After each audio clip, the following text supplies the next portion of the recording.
Cumprimentamos a todos os irmãos que usam as revistas da Betel Editora, com a paz de nosso Senhor e Salvador Jesus Cristo. Irmãos de Madureira, Deus abençoe. Sou o pastor Henrique, moro atualmente em Americana, São Paulo. Antes morava em Imperatriz, Maranhão. Se você deseja nos convidar para estarmos aí, entre em contato conosco e estaremos aí com todo prazer, toda alegria, ministrando a palavra do Senhor. Pedimos a você dê aí um like, se inscreva em nosso canal, passe esse link desse vídeo aí para outros também. E se você deseja receber os slides que nós usamos aqui, mais estudos escritos a respeito da lição, então nós enviaremos para você em PDF, em PowerPoint. Tudo isso eu envio gratuitamente para você. Basta entrar em contato conosco por esse telefone, que é meu WhatsApp. Então o telefone é DDD 99, o telefone 991520454.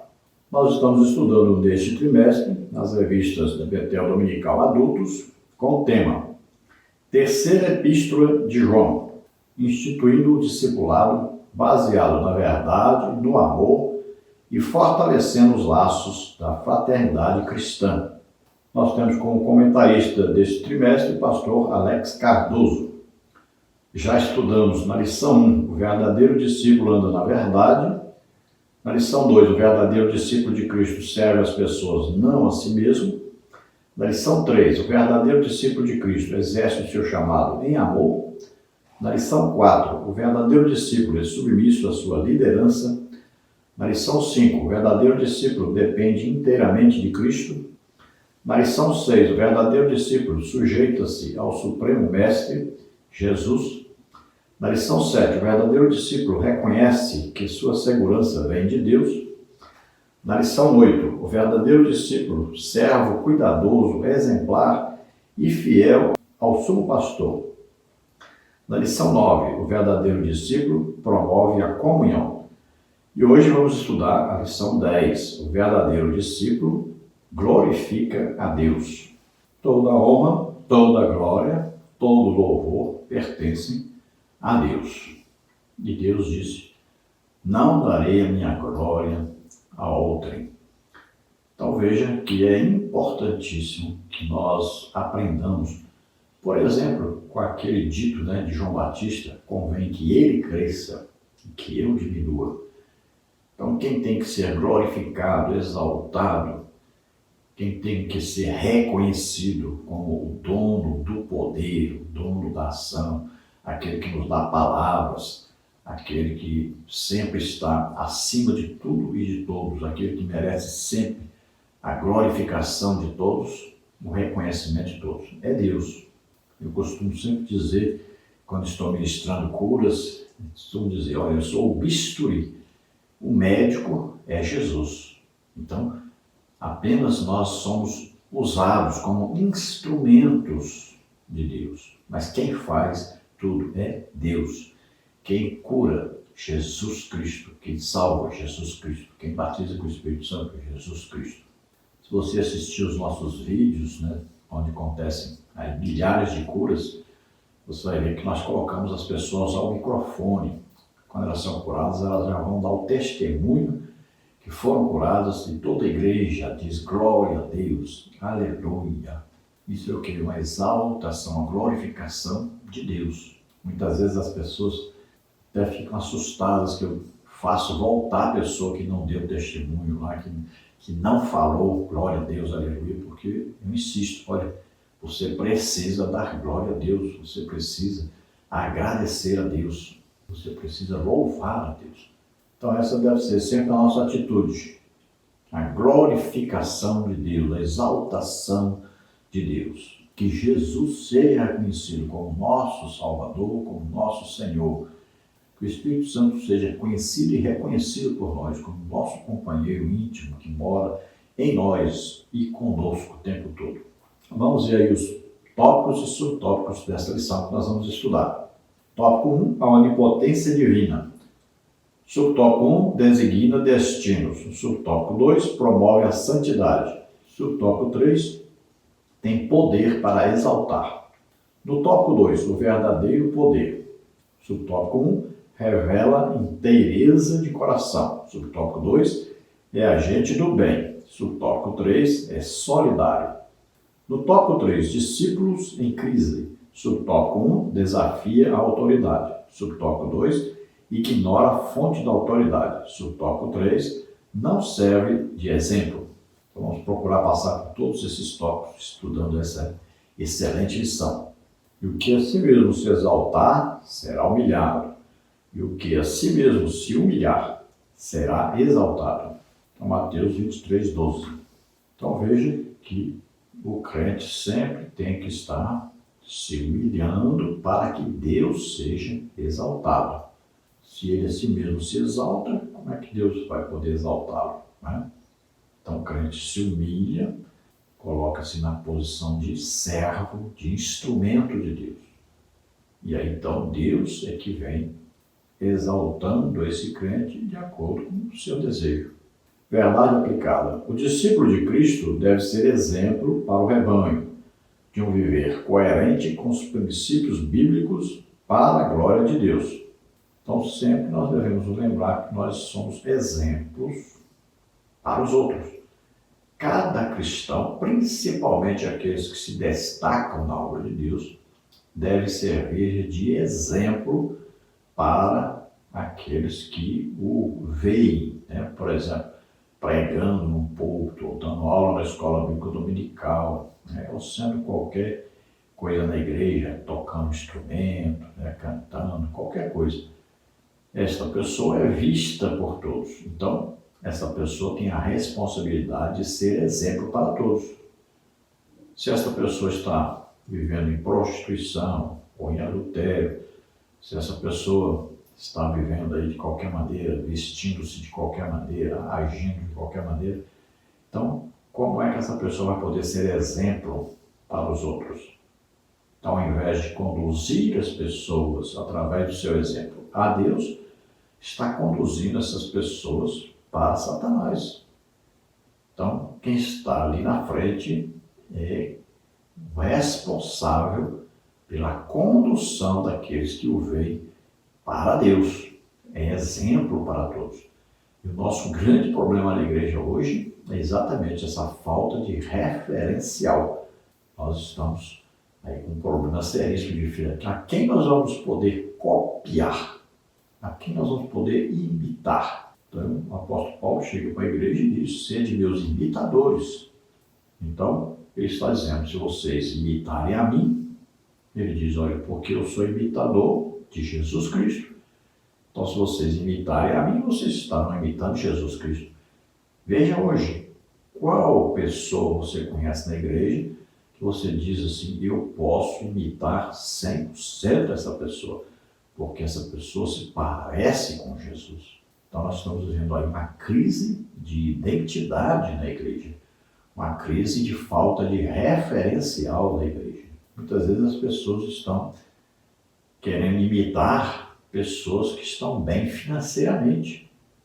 Não importa se essas pessoas que estão bem financeiramente conseguiram estar bem financeiramente através de pecado, através de coisa errada, através de corrupção, através de roubo, veja só, através de politicagem. Então, como nós podemos imitar uma pessoa assim? Temos que tomar muito cuidado. Devemos imitar a fé das pessoas, aquele que mostra que realmente tem fé em Deus, aquele que está em comunhão com Deus, aquele que é homem de oração, de jejum, aquele que é homem de estudo da palavra de Deus, aquele que é homem que tem resultados espirituais na obra de Deus. Textos de referência: Mateus 23, de 6 a 12. E amam os primeiros lugares nas ceias, e as primeiras cadeiras nas sinagogas, e as saudações nas praças, e os seres chamados pelos homens Rabi, Rabi. Vós, porém, não queirais ser chamados Rabi, porque um só é o vosso mestre, a saber, o Cristo, e todos vós sois irmãos.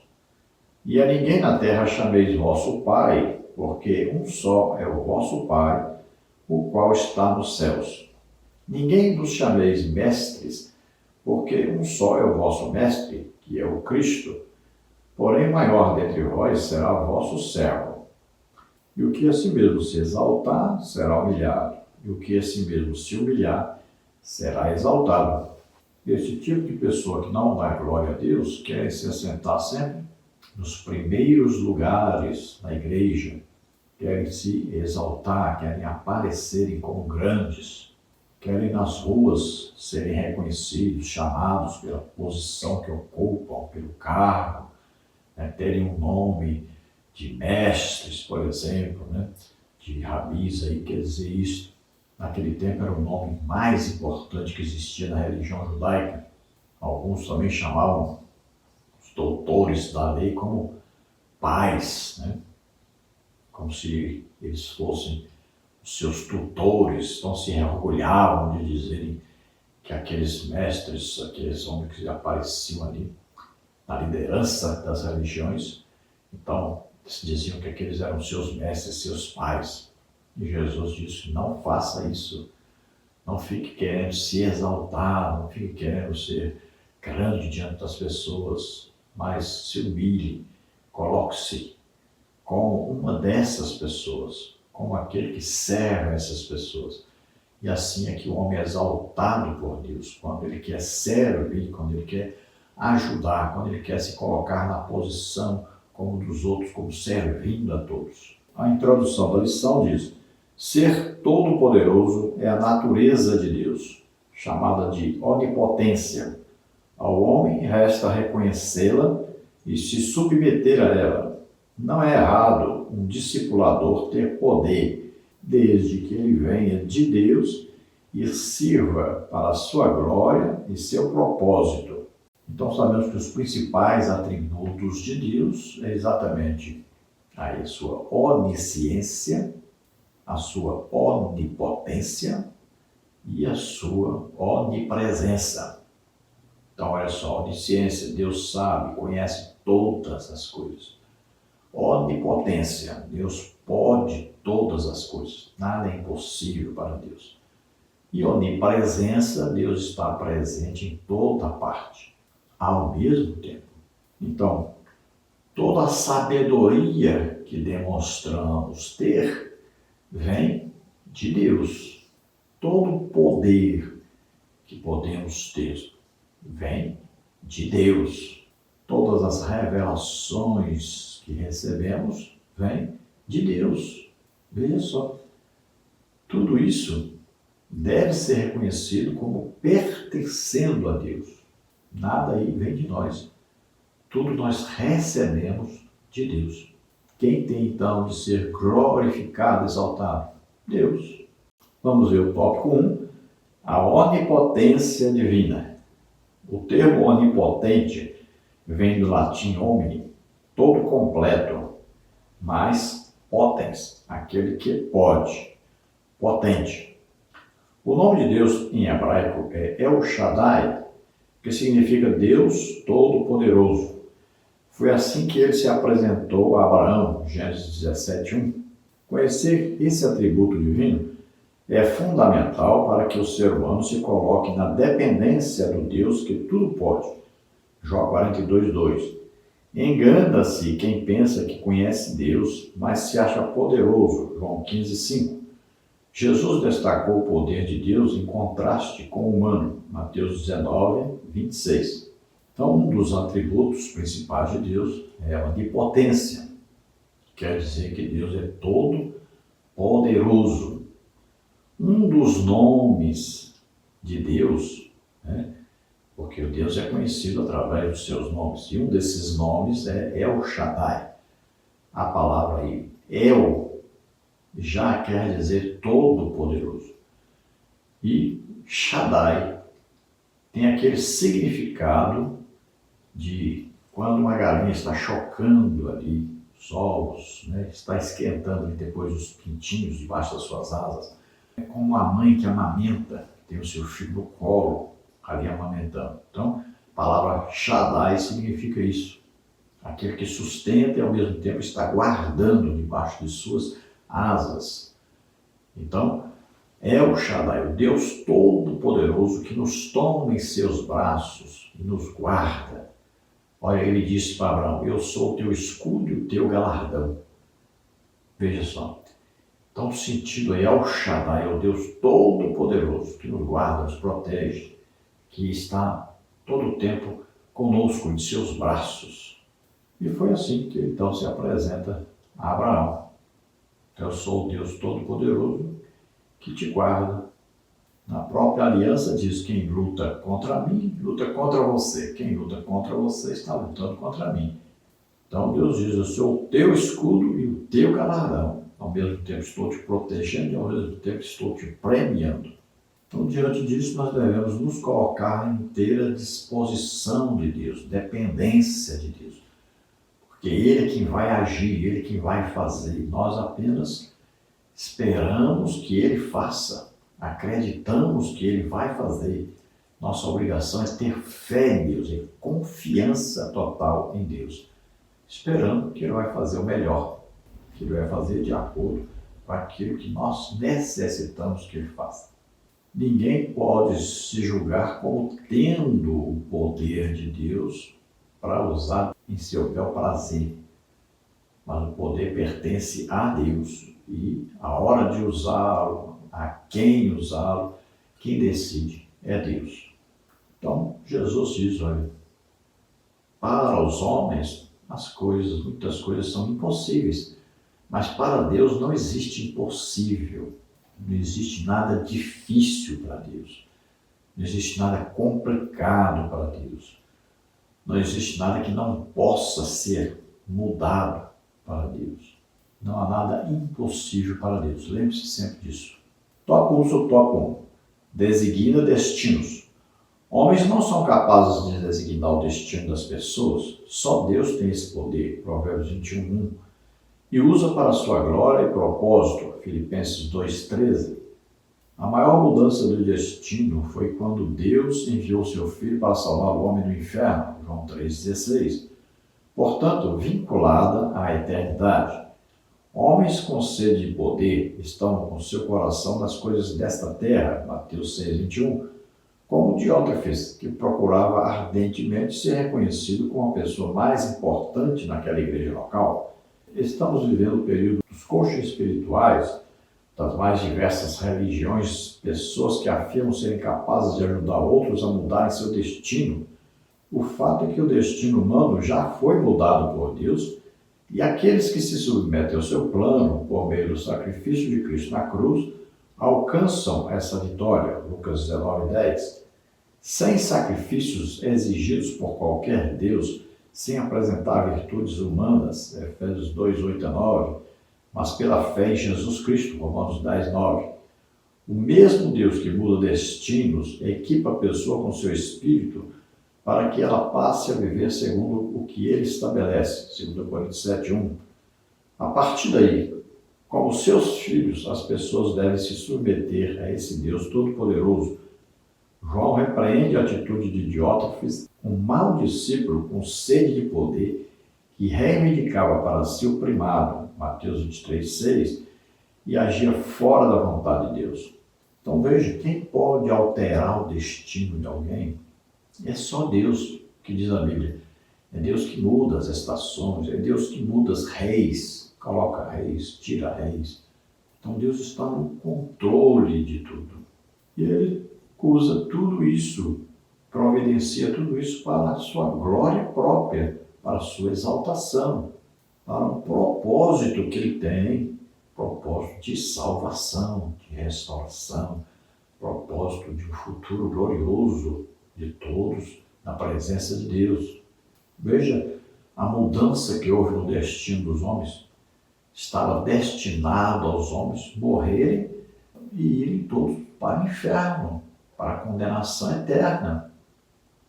Mas Deus envia seu Filho para dar a vida por nós na cruz do Calvário, levando ali nossos pecados, doenças, enfermidades, maldições, tudo que nos era contrário. Para quê? Ele fez isso para mudar o destino do homem. Todos estavam destituídos da glória de Deus. Todos iriam para o inferno, depois para o lago de fogo e enxofre. Esse era o destino dos homens. Mas Deus fez o quê? Mudou esse destino através de Jesus. Agora ele quer que todos sejam salvos. Então todos precisam ouvir o Evangelho, crer no Evangelho e todos estão salvos a partir daí. Veja só, então ele mudou o destino. Veja só, se cada pessoa tiver a oportunidade de ouvir o Evangelho, ele vai poder tomar a decisão de ser salvo ou não. Veja que antes já havia uma condenação para todos, não havia como sair. Agora não tem a opção. Ou você quer ou não. Você quer ser salvo? Você pode ser salvo através de Jesus Cristo. Você não quer ser salvo através de Jesus Cristo, então você é condenado. Agora existe uma decisão do próprio ser humano. Antes só havia uma decisão do próprio Deus. Todos pecaram, destituídos estão da glória de Deus. Todos vão para o inferno. Veja só, agora não existe a opção. É o que nós chamamos de livre-arbítrio. Existem vários homens que têm sede de poder, sede de serem grandes, de aparecerem. Veja, nós temos aí quantas pessoas hoje que estão matando, roubando, fazendo de tudo e se vendendo, né? Papai, se corrompendo de todo jeito para poder fazer o quê? Serem grandes. Veja só, a luta pelo poder. E não é só fora da igreja, dentro da igreja existe muito isso. Pessoas que são capazes de fazer qualquer coisa para serem grandes, serem reconhecidos, para ocuparem cargos na igreja, posição na igreja. E temos aí o exemplo de Diótrefes, que queria a primazia, ou seja, ele queria ser o maior, queria ser grande, queria ser reconhecido por todos.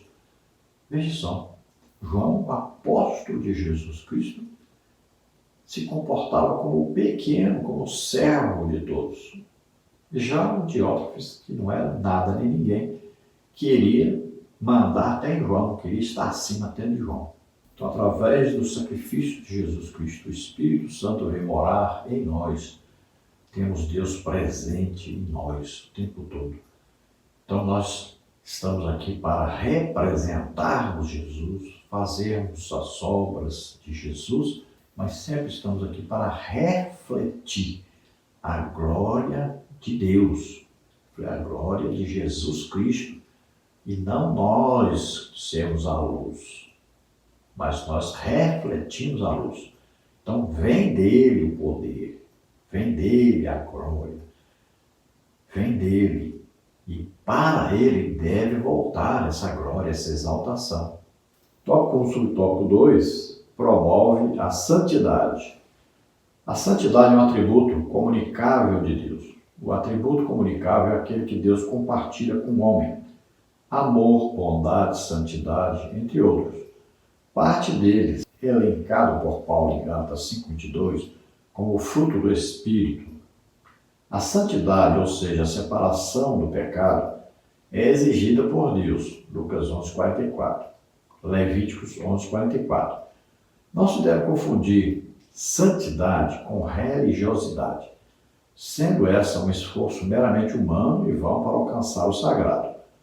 Por meio do sangue de Jesus, todos são santificados, 1 Coríntios 6:11, e devem se manter em santidade e não ser dominados pelo pecado, 1 João 1:8-9.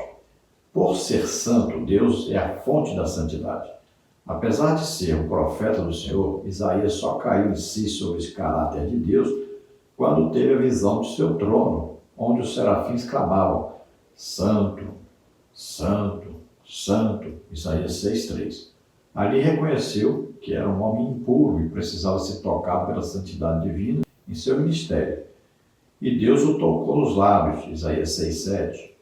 Robert Murray, pregador escocês, destaca: não são os grandes talentos que Deus abençoa, mas a grande semelhança com Cristo. Um discípulo que vive em santidade é uma arma poderosa nas mãos de Deus. Reconhecer que Deus é santo significa reconhecer que somos impuros, pecadores, e que precisamos ser tocados pelo Deus Santo. John Wesley diz: a conversão tira o cristão do mundo, mas é a santidade que tira o mundo do cristão. Então veja, existem os atributos incomunicáveis de Deus, né? Como exatamente a onipotência, a onisciência, né? A onipresença. Então, esses atributos não são colocados à disposição dos homens, não são compartilhados por Deus com os homens. Agora, alguns atributos de Deus, sim, como o amor. Olha, o amor de Deus está derramado no nosso coração pelo Espírito Santo. Então, ele compartilha esse amor conosco. A bondade, né? A benignidade, a mansidão, a longanimidade, tudo isso vem de Deus para nós. Vem do fruto do Espírito que está em nós e nós vamos nos submetendo ao Espírito Santo e essas qualidades do fruto do Espírito vão aparecendo em nossa vida. E a santidade de Deus também é comunicada a nós. Veja que a santidade vem de Deus. A presença de Deus em nós traz santidade. Santidade significa o quê? Separação do pecado. Então, é uma capacitação para nós vencermos o pecado, as tentações, para que nós possamos viver mais intimamente com Deus. Então, quanto mais nos aproximamos de Deus, mais longe vamos ficando do pecado. Nós vemos o profeta Isaías, que antes morava no palácio, né? Vivia ali com seus amigos, era parente do rei e vivia de qualquer maneira. Quantas piadas ele ouvia por dia, né?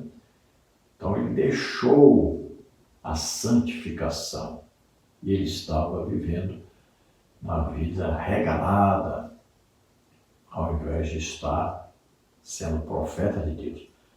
Quando o rei Uzias morreu, aí acabou a proteção do Isaías, acabou a sua exaltação. Aí então Isaías foi para onde? Para a casa do Senhor. Então lá ele viu a glória de Deus e ele pôde escutar que Deus é santo, Deus Pai é santo, Deus é santo, Deus Jesus Cristo é santo. Deus é santo, o Espírito Santo é santo. Então, Deus Pai, Filho e Espírito Santo. Deus é santo. E aí, é o único Deus e é santo. 3 pessoas, Pai, Filho e Espírito Santo. 3, santo. Então, veja só, aí Isaías teve uma revelação. Ele teve uma convicção da santidade de Deus. Então ele se entrega totalmente a esse Deus. Ele confia inteiramente nesse Deus. E Deus vem então purificar, como ele estava acostumado com as piadas do palácio, Deus tocou em sua língua e purificou o pecado dele. Veja a condição que Isaías estava. Ele estava cego, ele estava mudo, ele estava surdo. Cego porque não via a glória de Deus. Foi o caso de Deus, agora viu. Surdo porque não ouvia a voz de Deus, as revelações de Deus. Agora ele vai ouvir Deus. Ele estava mudo porque para as coisas de Deus ele não falava mais nada, não estava profetizando mais nada. Mas agora ele vai falar, agora ele vai trazer profecias, agora ele vai ser usado por Deus. Ele teve uma mudança total quando ele viu a glória de Deus. A santidade de Deus pôde ser sentida. E quando nós sentimos essa santidade, nós imediatamente olhamos para nós e aí vemos quão pecadores nós somos. E aí o desejo que vem é se arrepender, de pedir perdão, de pedir misericórdia a Deus. Então é essa santificação que vai nos fazer deixar de amar o mundo e o que há no mundo. É que nos vai fazer desejar as coisas de Deus, as coisas eternas, as coisas superiores, as coisas do céu. Tópico 3 tem poder para exaltar. Exaltar no original grego é upsou, que significa elevar às alturas, elevar ao extremo da opulência e prosperidade, elevar a dignidade, honra e felicidade. É uma ação divina que afeta a vida natural e espiritual. Só é alvo dessa bênção quem reconhece o poder de Deus e se humilha perante ele. Mateus 23:12. Deus resiste aos soberbos como Diótrefes, 1 de Pedro 5:5. Diótrefes era como um pregador megalomaníaco, era o sabe-tudo que nada sabia. Quando acreditamos saber de tudo, começamos a emborrecer. Ele proferia palavras maliciosas contra o apóstolo João. Ao invés de pregar para exaltar a Cristo, pregava contra o seu líder. Ele não se importava com as questões éticas, morais ou espirituais. Não via que apenas Deus tem o poder de exaltar e de abater. O pastor Gilberto Oliveira Heller diz: pior do que a falta de humildade é a falsa humildade que leva a pessoa a se sentir orgulhosa de estar agindo de modo humilde.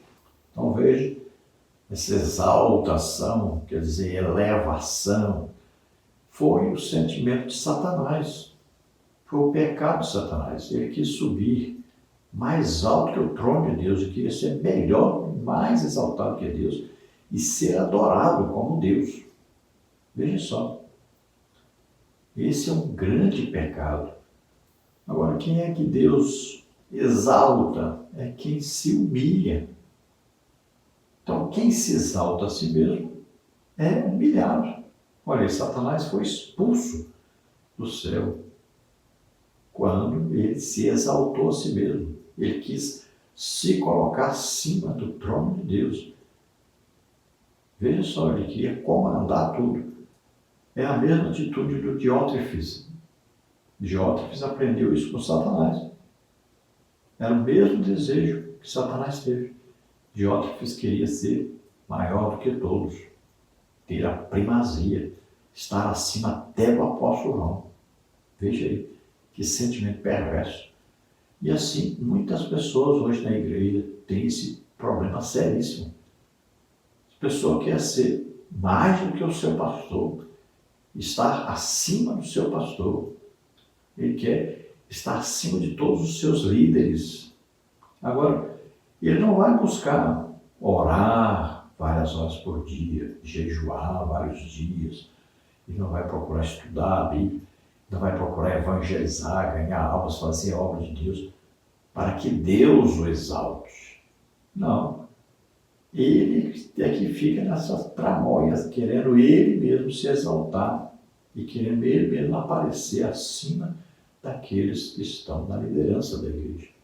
Então, quando nós pensamos que sabemos muito, nós acabamos desaprendendo, acabamos conhecendo menos, acabamos tropeçando em pedrinhas, coisinhas pequenas, que nos tira a capacidade de entendermos a palavra de Deus. É quando passamos a adotar livros como se fossem superiores à Bíblia. É quando começamos a colocar aí livros, autores de livros e mais livros, como superiores à revelação dada pelo Espírito Santo. É quando confiamos mais em diplomas e intelectualidade do que em espiritualidade, em vida prática com Deus. Somente Deus tem o poder de exaltar e abater. E existe um problema seríssimo, que é aquela falsa humildade. É quando a pessoa se apresenta como humilde e não é humilde, nunca foi. É aquele que se faz de humilde para ser elogiado, para ser exaltado. Tópico 2, o verdadeiro poder. Jesus vem mostrar o verdadeiro poder. Na contramão do mundo, esse poder está associado a um coração dedicado e incorruptível, a atitudes generosas sem esperar nada em troca e a solidariedade junto aos que sofrem. Paulo resumiu o verdadeiro poder de um discípulo na figura de Jesus, que, sendo Deus, esvaziou-se a si mesmo, tomando a forma de servo. Filipenses 2:7. Por cumprir sua missão, Deus o exaltou soberanamente. Filipenses 2:9. Então veja que Jesus veio mostrando e demonstrando o verdadeiro poder de Deus. O poder de Deus estava nele. Ele foi cheio do Espírito Santo. Então, ao contrário do mundo, que as pessoas se sentem poderosas quando têm aí uma posição, né? Quando tem um cargo elevado, quando tem um salário alto, alguma coisa assim. Então se sentem aí exaltados, né? Se sentem grandes. Já Jesus fazia o contrário, ele servia a todos, abençoava a todos. O prazer dele era estar ajudando aos outros, abençoando os outros. Então ele ensinava a palavra de Deus, pregava a palavra de Deus, curava a todos, sempre pensando no bem-estar de todos, na salvação de todos. Então deve ser uma atitude de sempre não esperar nada em troca, sempre fazer o bem, não importa a quem, e nunca esperando receber alguma coisa em troca. Veja a humildade de Jesus, que ele veio à terra nascer como homem e viver como homem. Ele esvaziou-se a si mesmo. Ele deixou as prerrogativas divinas. Veja só, não tinha nenhuma cama para dormir. Veja só, Deus mesmo vivendo dessa maneira aqui na terra. E o que diz a Bíblia? Deus o exaltou soberanamente. Ele está à direita do Pai, intercedendo por nós. Todo joelho se dobrará diante dele, reconhecendo que ele é o Cristo, que ele é o Filho de Deus. Toda língua confessará isso. Tópico 2 do tópico 1 revela inteireza de coração. O coração do discipulador deve estar inteiramente voltado para o seu chamado, que é cuidar do rebanho de Deus. 1 de Pedro 5,2. Os religiosos estavam presos ao status de seus cargos, que faziam questão de exibir. E o pior é que o amor deles estava nisso. Mateus 23,6. João serviu com amor. João 21,20. E alertou que aquele que não ama não conhece a Deus, porque Deus é amor. 1 João 4,8. Deus busca líderes segundo o seu coração. 1 Samuel 13,14. Diótrefes buscava poder, fama e status. Sua busca por primazia não tinha limites. No coração do homem carnal existe o anseio de ser grande, ser reconhecido, afamado. Para quem trabalha no serviço de Deus, isso é um grande perigo. Quando desejamos coisas altas demais, corremos o risco de não as alcançar e depois sofremos com um sentimento de incapacidade e frustração. Muitas vezes buscamos glória e reconhecimento para nós mesmos, mas não é essa a recomendação bíblica. Deus quer que estejamos satisfeitos com as coisas humildes e, caso queira, Ele nos dará as coisas maiores para que seu nome seja glorificado. Então veja que o coração de cada discipulador deve estar em Deus, voltado para Deus, para a glorificação de Deus, para a exaltação de Deus. Então cada um de nós tem um chamado para cuidar do rebanho de Deus, para ajudar em tudo o rebanho de Deus, para servirmos ao rebanho de Deus.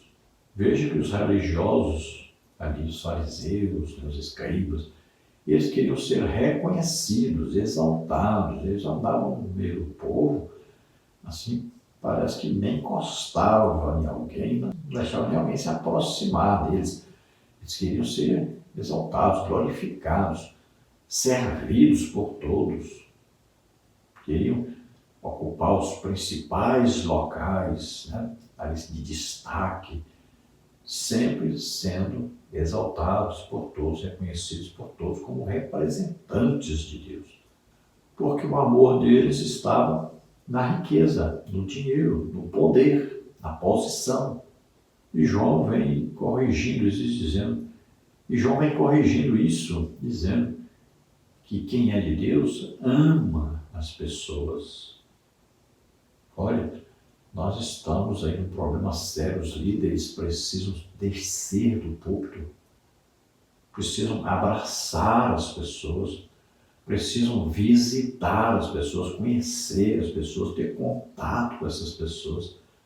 Precisamos disso urgentemente.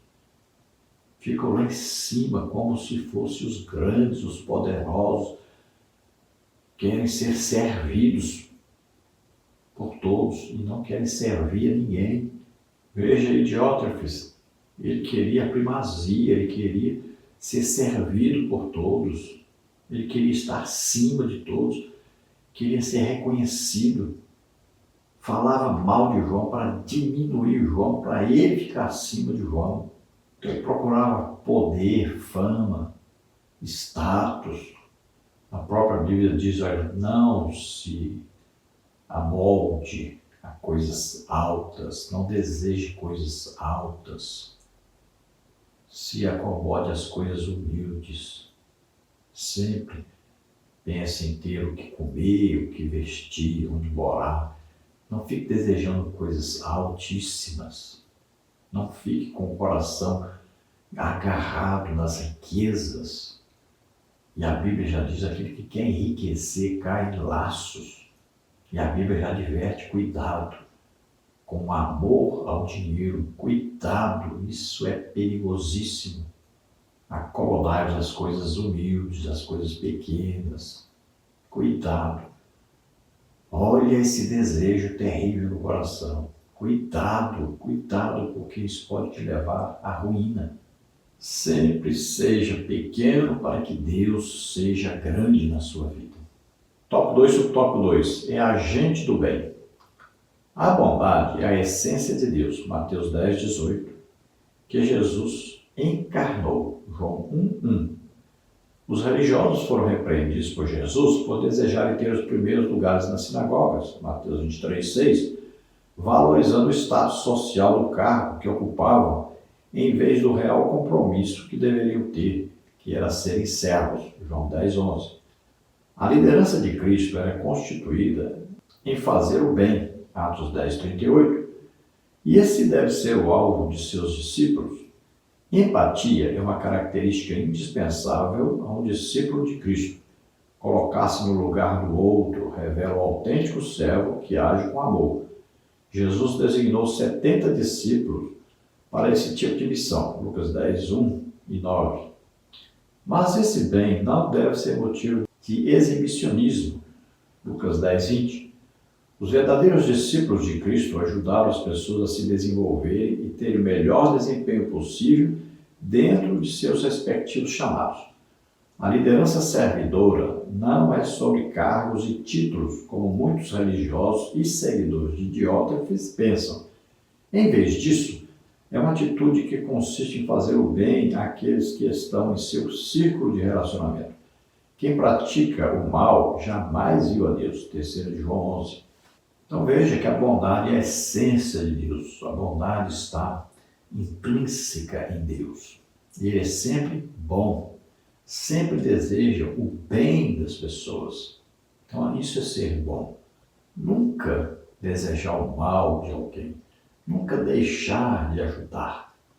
Sempre ter a intenção de fazer o bem e de que a pessoa, mesmo que ela seja a pior pessoa do mundo, esteja bem, possa melhorar.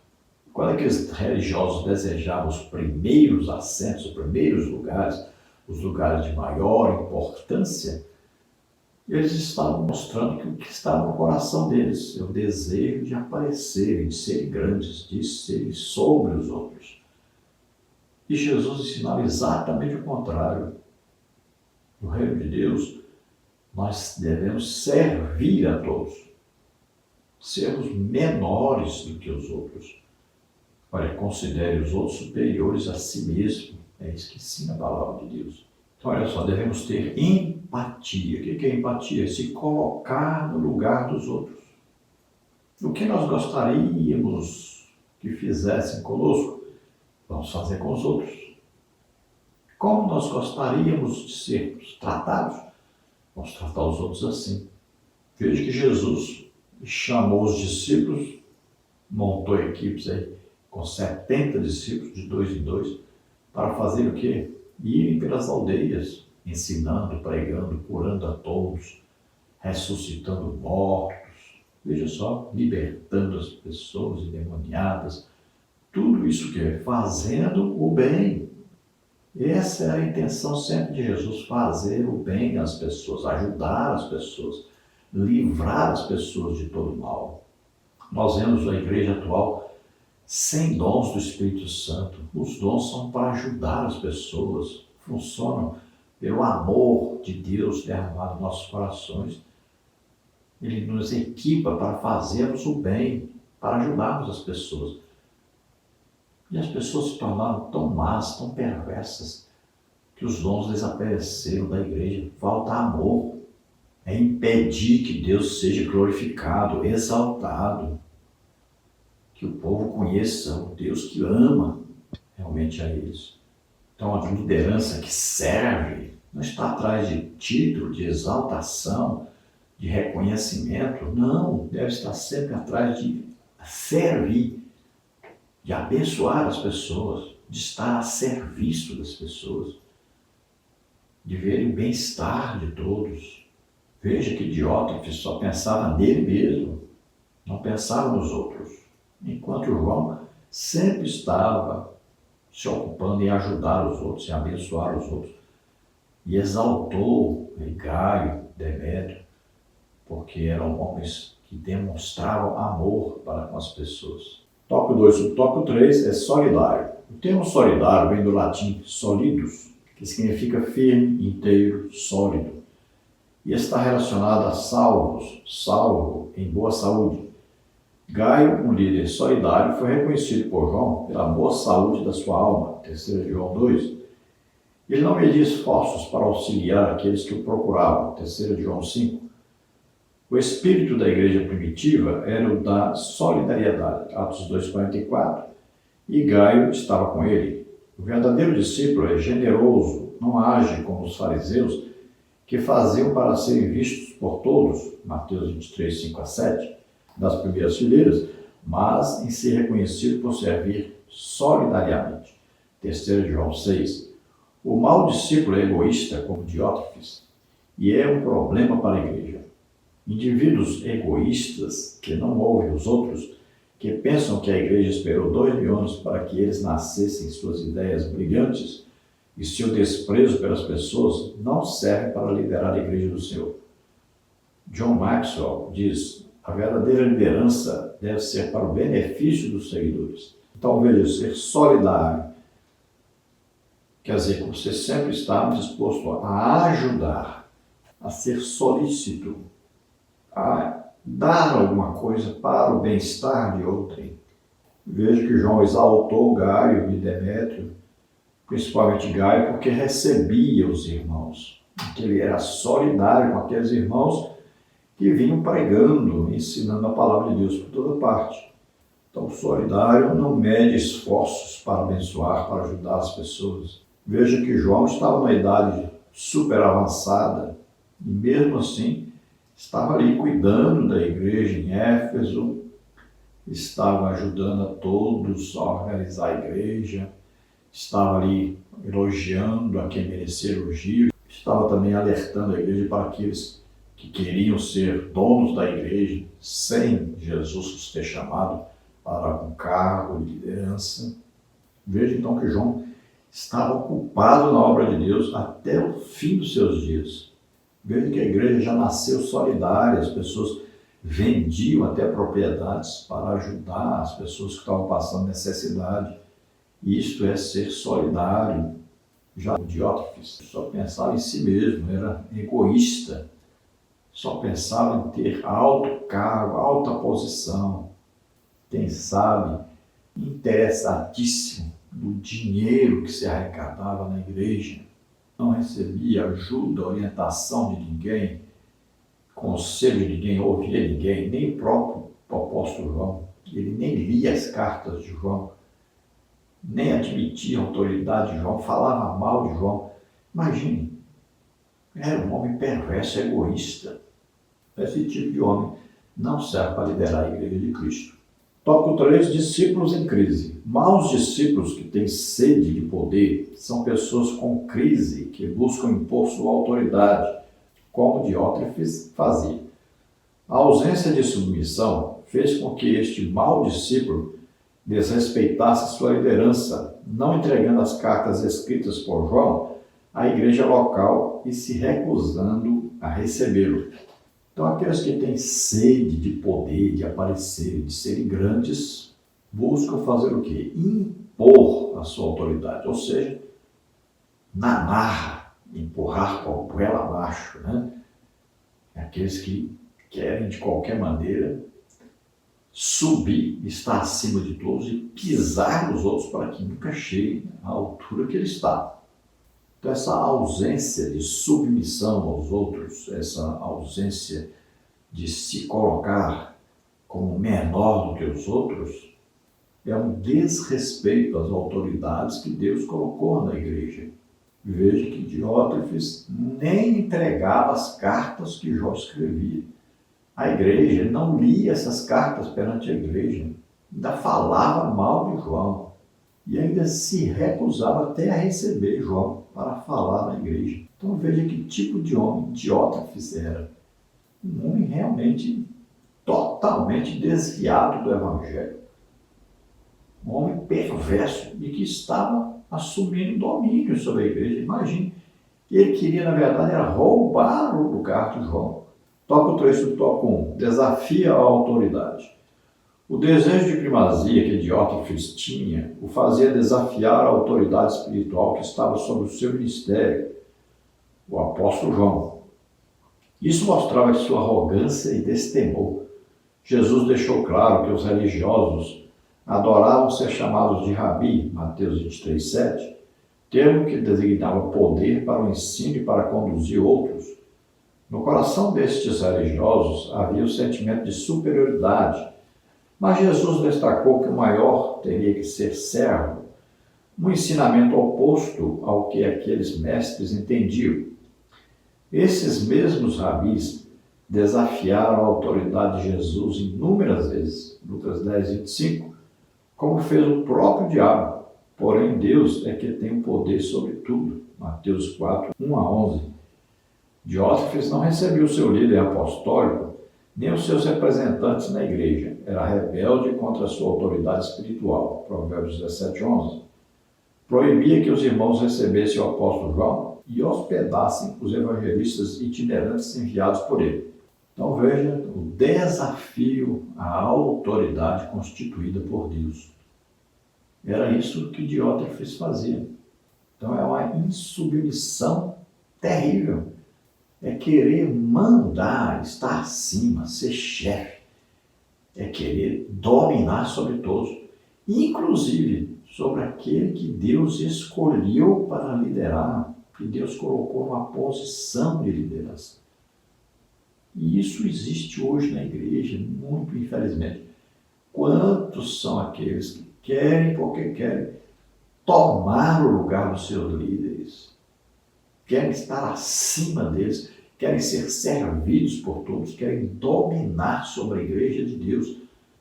Quantos estão agindo assim? Quantos chegaram lá usando de artimanhas e estão agora no poder, dominando sobre os outros, na base da politicagem, pisando as pessoas? Quantos estão em altos cargos, em altas posições hoje, inclusive dentro da igreja, que usaram desses subterfúgios de engano, de corrupção, de tudo mais? E Jesus destacou, olha, esses aí, eles adoram ser chamados de mestres, que naquele tempo ali os rabi, né, deram o título máximo, mais reconhecido, mais exaltado por todos. Então eles adoravam ser chamados assim. E amavam os primeiros lugares nas reuniões, todo mundo colocava em destaque ali, né, ficavam mais acima de todos. Era um orgulho tremendo. Então era um sentimento de superioridade em relação aos outros, de serem mais do que os outros. E Jesus ensinando que aquele que realmente no reino de Deus é chamado para liderar é aquele que serve a todos, é aquele que se coloca abaixo de todos, é aquele que está sempre considerando os outros superiores a si mesmo. Veja que esses que se diziam mestres da religião judaica nunca reconheceram Jesus, nunca se submeteram a Jesus, nunca exaltaram Jesus.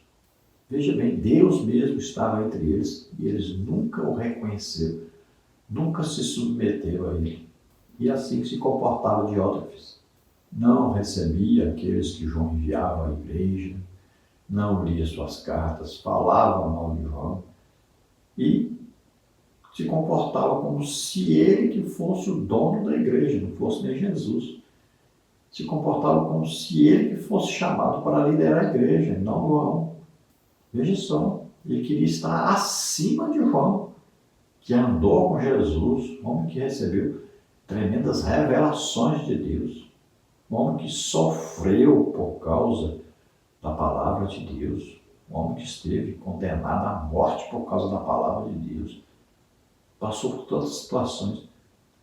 Aí, um bonitão que nunca passou por nada, não sofreu nada, não tinha experiência nenhuma, não conheceu Jesus pessoalmente, não andou com Jesus, mas queria dominar até sobre João, queria ser dono da igreja.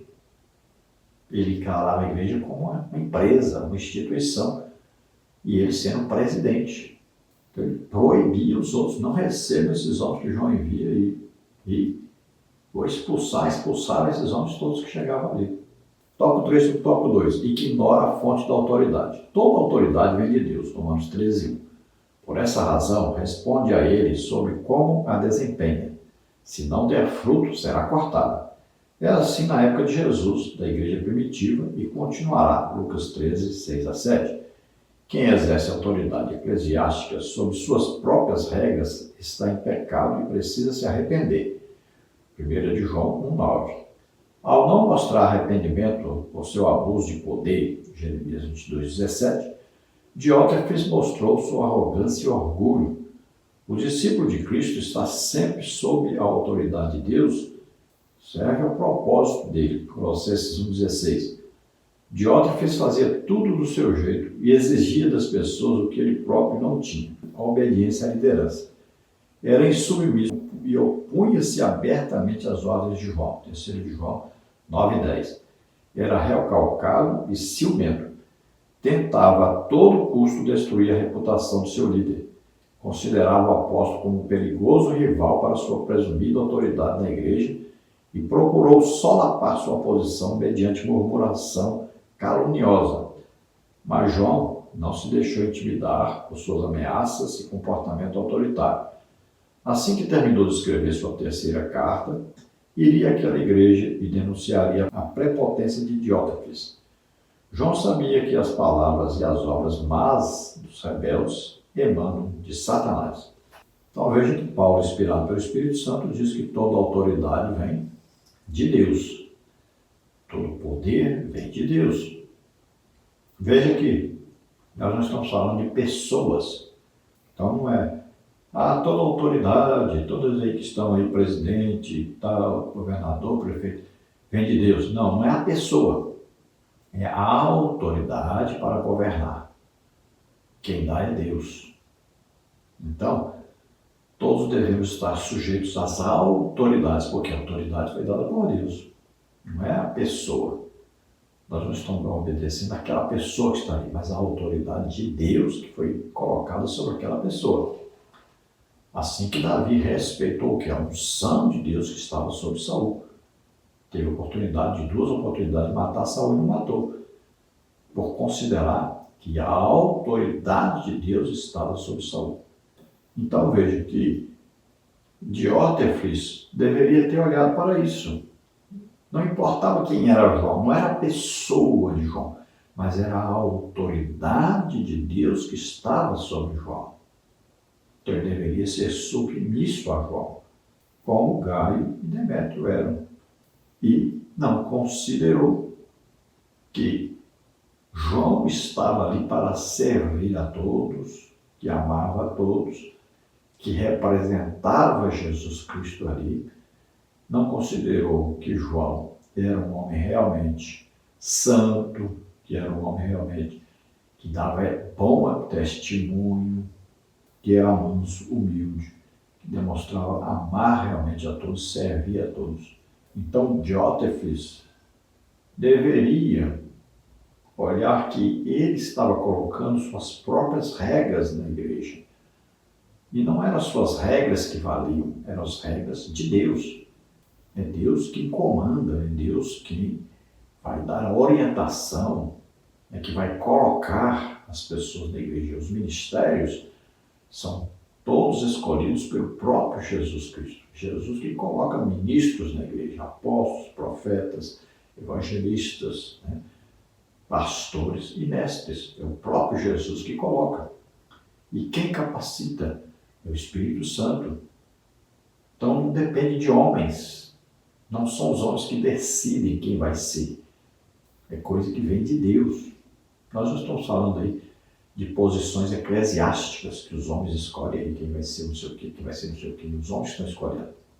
Se estes homens passassem aí uns 20 dias em jejum e oração, sem terem contatos com as pessoas, que podem influenciá-los, sem serem corrompidos e nem corromper ninguém, esperando que Deus desse os nomes das lideranças, aí sim, seria perfeito. Aí Deus falaria nessa reunião e diria, escolhe para mim, como fez Barnabé e Saulo. Veja bem, o Espírito Santo falou, era uma reunião de quê? Eram mestres, profetas, reunião de oração e jejum. Quando o Espírito Santo falou, assim deveria ser as escolhas para a liderança da igreja. Mas não é assim que é feito. Estou falando de ministério sobrenatural dado pelo próprio Jesus, ele que escolhe e coloca na igreja. Muitas vezes o ministério na igreja existe, mas não é nem visto pelos outros, nem reconhecido pelos outros. Muitas vezes é até odiado pelos outros, porque uma pessoa usada tremendamente por Deus está ali para servir a todos, no total, mas a liderança não reconhece. Por quê?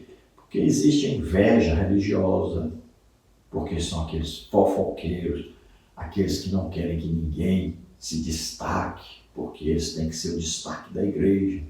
Então eles vão procurar diminuir, falar mal da pessoa, para diminuir aquela pessoa, para ele não ser reconhecido na igreja, não ter nenhum cargo, nenhum destaque, não ter às vezes nem a oportunidade da igreja de pregar, de ensinar, de fazer nada, porque eles é que querem essa primazia.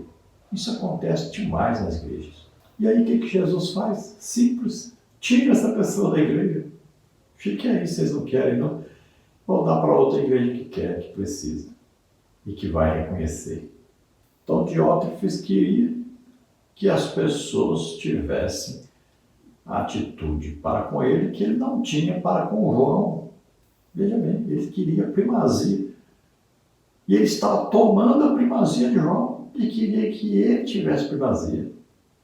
Então ele queria que as pessoas o respeitassem, o admitissem como líder, sendo que ele pegava o líder que Deus colocou na igreja e colocava para baixo, falava mal dele, não recebia, não lia suas cartas nem nada. Imagine.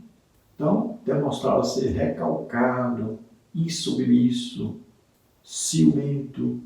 Ainda bem que João não foi no jogo dele. Ele deve ter achado que João não ia falar nada, que João era muito amoroso, muito humilde, que ia apenas ficar caladinho. Mas João, inspirado pelo Espírito Santo, resolveu então combater essa falsa autoridade, esse falso líder. E aí escreveu a igreja sobre Diótrefes. Era como se estivesse dizendo, esse homem não serve de jeito nenhum para ocupar a liderança da igreja. E eu estou indicando outros, vamos colocar um do lado do outro, e você vai ver que Gaio é muito melhor para a igreja. Tópico 3. O tópico 3 não serve de exemplo. O discípulo cujas atitudes e palavras não inspiram o rebanho de Deus não serve e é mau. Jesus disse que o discípulo deve ser julgado pelos seus frutos. Mateus 7,16a. Quem crer apenas se mostrar santo para a multidão não passa de religioso. E Jesus diz que será humilhado. Mateus 23,12. Mas quem se humilha sob a autoridade de Deus é exaltado por ele. e reconhecido por seus pares, como Gaio e Demétrio foram. As pessoas não precisam de discipuladores brilhantes, mas de testemunhas fiéis que apontem por meio de suas palavras e exemplo de vida para aquele que foi crucificado e ressuscitado. Tomás de Aquino diz que é preferível iluminar que brilhar. Assim como as estrelas que brilham, as pessoas soberbas também querem brilhar. Quem brilha mostra-se a si mesmo, quem ilumina mostra os outros. Podemos seguir líderes que brilham ou que iluminam. Os autopromovidos não dão espaço para a glória de Deus. Então veja que o discípulo que não serve para liderar é aquele que não serve de referência para os outros. É aquele que não serve de testemunho para os outros. É aquele que não pode ser copiado pelos outros. Então ele não pode ser exemplo, ele não pode ser referencial. Como é que ele vai ocupar um cargo de posição alta na igreja se ninguém pode copiá-lo, se ninguém pode imitá-lo, se ele não é imitador de Jesus Cristo? Isso não é um homem de oração, não é um homem de jejum, não é um homem de debruçar, estudar realmente a Bíblia. Lê muitos livros, mas a Bíblia é nada. Não é um homem que dá aí resultados, ou seja, não tem fruto, não tem resultado na sua vida religiosa, na sua vida com Deus. Ele não traz nada de melhora para o rebanho de Deus, de crescimento para o rebanho de Deus.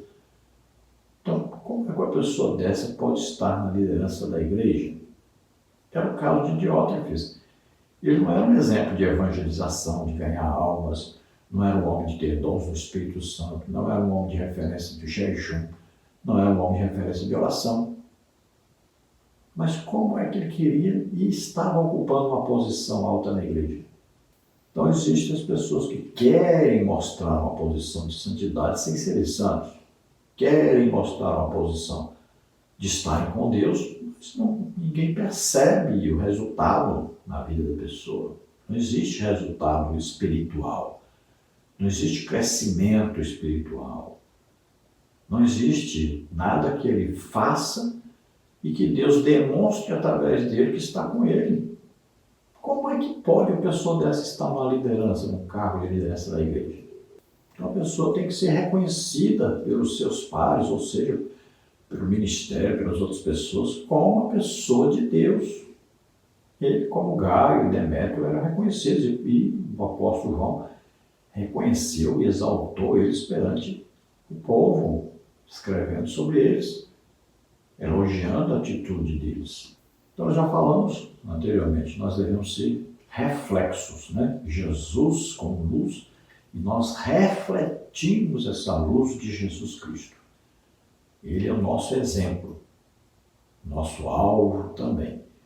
Então, nós refletimos, sempre reconhecendo que a luz, o poder, a autoridade, soberania, sabedoria, vem dele.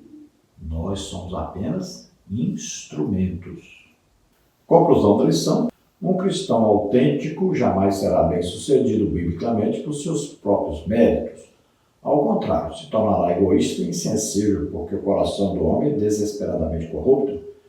O verdadeiro e legítimo reconhecimento que um cristão que está ou não em algum cargo ou função de liderança pode e deve buscar está em conhecer o Deus Todo-Poderoso, revelado em Jesus e expresso na vida de santidade. Então veja que um obreiro, na verdade, aí um líder, um discipulador, jamais deve buscar ser reconhecido pelos outros. Não, ele deve procurar ser reconhecido por Deus. Olha lá, Jó foi reconhecido por Deus, exaltado por Deus, elogiado por Deus. Ele nem conhecia Deus, mas a sua atitude de reverência a Deus, de obediência a Deus, foi motivo de elogio. E Deus vai lhe dar o que ele deseja, que era conhecer a Deus. Então todo um plano ali foi armado, para que Satanás achasse que estava fazendo mal para Jó, mas na verdade estava fazendo bem. Deus ia usar aquela situação para se fazer conhecer a Jó. e abençoou Jó 2 vezes mais do que ele era abençoado. Veja só. Então Jó é um exemplo para nós de um homem que era reconhecido onde deve ser reconhecido, no céu, não perante os homens. Veja que os próprios amigos de Jó não confiavam que ele era um homem íntegro. Então ele era conhecido no céu, mas na terra não era conhecido nem reconhecido como deveria ser. E é assim que deve ser o homem de Deus. É procurar ser conhecido no céu, reconhecido por Deus. E não procurar os homens. Jesus diz, como é que vocês podem servir a Deus, conhecer a Deus, recebendo glória uns dos outros, elogios uns dos outros? Não fique preocupado com a opinião dos outros sobre vocês. Preocupe-se com a opinião de Deus sobre vocês. É isso que temos que fazer. Então procuremos agradar a Deus. Olha lá, quando foram presos os apóstolos, disseram, convém agradar a Deus, não os homens. Perguntaram, o que vocês acham? Devemos agradar aos homens ou a Deus? Então, agrademos a Deus. Se os homens quiserem nos reconhecer, bom, não querem não tem problema nenhum. Importa é a opinião de Deus. Importa que estejamos agradando a Deus. Pense nisso. Daqui para frente, faça assim. Quem cuida de nós? Quem dá poder? Quem nos dá alegria, felicidade? Quem nos mantém? Quem nos sustenta? É Deus. Então, temos que agradar quem? Deus. Nós não dependemos de homens. Vamos orar. Se você deseja, neste momento, entregar sua vida a Deus, crendo que Jesus Cristo veio à Terra, nasceu como homem, viveu aqui como homem, levou sobre ele nossas doenças, enfermidades, pecados, maldições, tudo que nos era contrário, morreu em nosso lugar. Nós tínhamos que morrer na cruz porque nós pecamos, mas ele tomou sobre ele os nossos pecados e morreu em nosso lugar. E ele ressuscitou. Você crê nisso? Você é salvo agora e recebe o Espírito Santo agora. Se você deseja daqui para frente agradar somente a Deus, buscando sempre estar na posição de servo de todos, fale com Deus isso agora. Coloque isso no seu coração. Comece uma vida nova com Deus agora. Se você está doente, está enfermo, então vamos orar. Você recebe agora a sua cura. Creia, Jesus te cura agora. Vamos orar. Pai, em nome de Jesus, te apresentamos essas vidas, Senhor, que se chegam a Ti agora. Eles estão arrependidos dos seus pecados. Eles agora estão entregando suas vidas a Ti totalmente. Ah, graça, glória, mirar, lavar, cussa, forçar. Rei força, glória, nasce. Ah, receba agora o perdão de Deus, receba o Espírito Santo, comece uma vida nova com Deus agora. Entrega seu coração, deseja agora servir a todos, servir e ser reconhecido por Deus, em nome de Jesus. Seja servo de todos. Todo mal, toda enfermidade, toda doença, solta agora essas vidas, toca, Senhor, deles agora. Solta, em nome de Jesus. Toca, Senhor, cura todas as pessoas agora, Senhor. Em nome de Jesus, livra-os de todo mal, Senhor. Nós te agradecemos, Senhor, em nome de Jesus. Amém? Glória a Deus. Olha, não se esqueça de dar o like, se inscrever no nosso canal. Se você deseja receber os slides que nós usamos aqui, mais estudos escritos, não se esqueça de entrar em contato conosco por esse telefone aí, que é meu WhatsApp também, 99991520454. Se você deseja nos ajudar financeiramente, eu vivo exclusivamente de ofertas que Deus manda para mim através dos irmãos, aqueles que abrem seus corações para nos ajudar. Eu não sou pastor de igreja e nem sou aposentado ainda. Então, vivo exclusivamente dessas ofertas. Então, aí estão as contas, Caixa Econômica, Bradesco, Banco do Brasil. Banco do Brasil é o nome da minha esposa, Edna Maria Cursilva, está o Pix dela. E o meu Pix, que é meu CPF, está aí, 331-957-816-20. Envie qualquer quantia, nos ajude. Não tem problema nenhum, você pode mandar R$10, não vai quebrar você, não vai prejudicar a sua vida. né? R$ 5, R$ 10, tanto faz. E nos ajuda muito. Deus abençoe então, a paz do Senhor, esperamos ter ajudado os irmãos.